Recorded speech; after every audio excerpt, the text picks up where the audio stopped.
அனைவருக்கும் வணக்கம். Triple A ப்ராடக்ட்டில் இன்றைக்கி கொத்தமல்லி துவையல் எப்படி அரைக்கிறதுன்றதை பார்க்கலாம். ஒரு கடாயில் எண்ணெய் ஊற்றிக்கிட்டு கடுகு, உளுத்தம்பருப்பு, மிளகாய் போட்டு நல்லா வதக்கணும். பெருங்காயம், கொத்தமல்லி தலையை நல்லா போட்டு வதக்கணும். அதோட புளி, உப்பு, தேவையான அளவுக்கு உப்பையும் போட்டு நல்லா வதக்கி எடுத்துக்கணும்.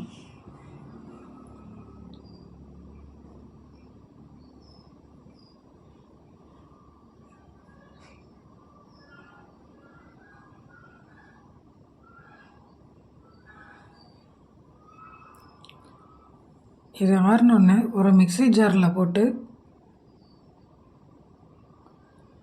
நல்லா நைஸாக அரைச்சிக்கணும்.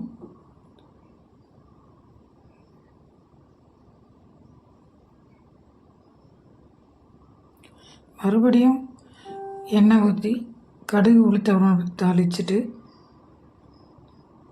இந்த அரைச்ச விழுதை அதை போட்டு நல்லா வதக்கணும். துவையல் நல்லா கெட்டியானோடனே இறக்கிற வேண்டியது தான். இது ஒரு 15 நாளைக்கு கூட நல்லாயிருக்கும், வச்சுருந்து சாப்பிட்லாம். ரொம்ப டேஸ்ட்டாக இருக்கும். செஞ்சு பாருங்கள்.